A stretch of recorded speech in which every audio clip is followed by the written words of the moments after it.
Hello and welcome to Twin Realms tutorial video. Twin Realms is a dungeon crawl legacy game where 2 to 4 players will be taking control of elemental spirits and fighting an army of demons. The Shard of Death is the first act of a large 5-part campaign and contains 20 complete quests. The main premise of the game focuses on the world being divided into a physical and spirit realm. Players will be forced to shift between those realms. In physical world, they will have abilities unique to their element and will be able to carry objects. In spirit form, they will be able to attack spirit forms of enemies, move through other units, and even move through some walls.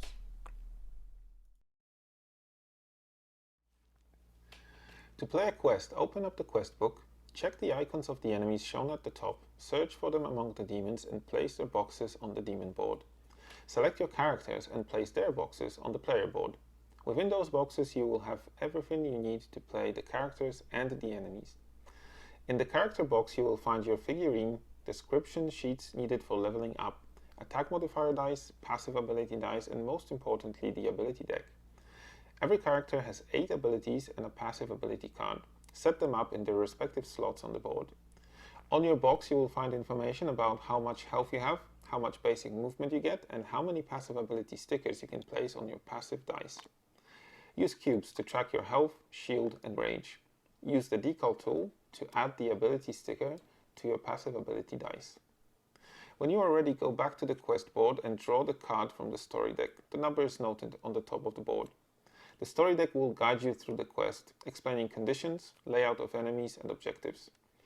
Use enemy standees on the board to represent physical enemies, tiles to represent spirit enemies.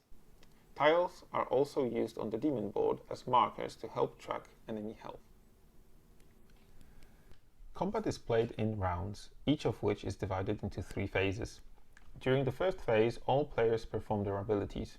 During the second phase, all enemies perform theirs. Third phase is used to reset the cooldowns of your cards on the player board. During player round, all players choose the order and everyone completes their turns. During their turn, a player can take 3 actions: move, switch realm, and use an ability card. You can do those in any order, but you cannot split the actions. For example, you cannot perform part of your movement action, then attack, and then perform the rest of your movement. In this example, the Spirit of Earth is in spirit form. As its first action, the player decides to switch realms. Use the figurine to represent physical form. Next, the player moves and then plays an ability. To play an ability, use a card from the ready row and move it down to the active row. Cards from 1 to 4 start in the ready row, while cards from 5 to 8 are by default dormant. The cards have 2 halves. The top of the card is the ability played in physical form, while the bottom in spirit. The ability values are shown with icons. The grey ones are potential upgrades that can be added as stickers when leveling up. The player has chosen ability number 1, which is a melee attack 2 and a shield 1 for the duration of the round. Every time you attack, you roll the attack modifier dice. That will make your attack stronger or weaker depending on the result. Just sum up the symbols. In this case, the attack modifier is +1, so the attacked enemy receives 3 physical damage. That is the end of the player turn. When all players are done, it is time for the demons to attack. At the start of demon round, roll a d6 to determine their action. All enemies have 6 actions shown on their boxes. Just turn them to the side that has the d6 roll result at the top. Enemies also have physical abilities and spirit abilities. Enemies will always find their focus first. When deciding who to attack, enemies will take physical and spirit forms into account. Players always exist in the realm that they choose. A player in physical form cannot be interacted with in spirit realm and vice versa. However, enemies always have those 2 forms present, which means that they can be attacked in both forms during one turn. Demons will always prioritize targets that are physical. Then try and attack most players, closest player, or the strongest player. When they attack, demons also perform an attack modifier roll. In this case, Demon Hound attacks for 2 with a modifier of 0, which is 2 damage. Luckily, this triggers Earth's passive, which allows it to shield some of the damage. The result is shield 1, and the Spirit of Earth had an active shield from last used ability, so receives no damage.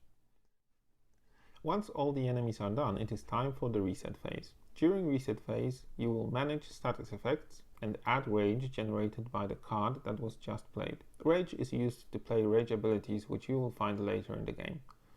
Next, the cards that have been triggered by your last ability move from dormant to ready. And lastly, the cards that have been played so far all move one row up.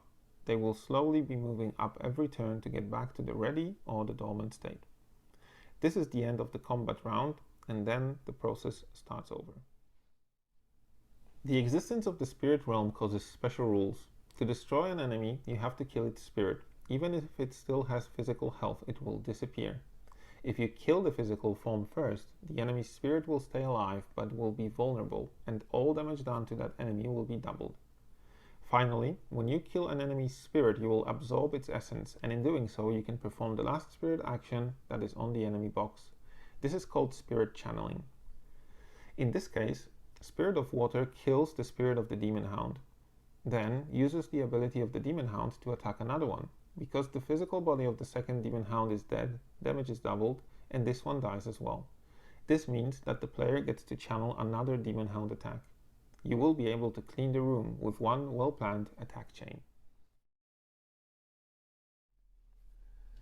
When you kill enemies, you gather their demon essence. You can swap 5 demon essences for 1 greater demon essence. You will always receive 5 greater demon essences as a reward for finishing a quest.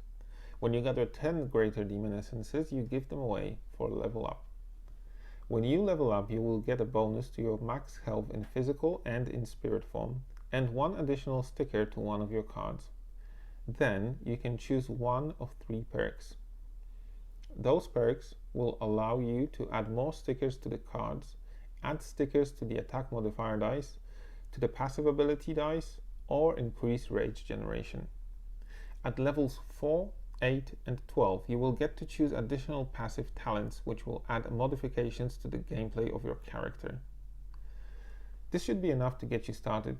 Green chapters of the rulebook will help you set up the game. Blue chapters will tell you all there is to know about the combat, the way movement works, how to determine range and line of sight, as well as more differences between the spirit world and the physical world. At the end of the book, you can find examples of how the scenarios play and how enemies find their targets.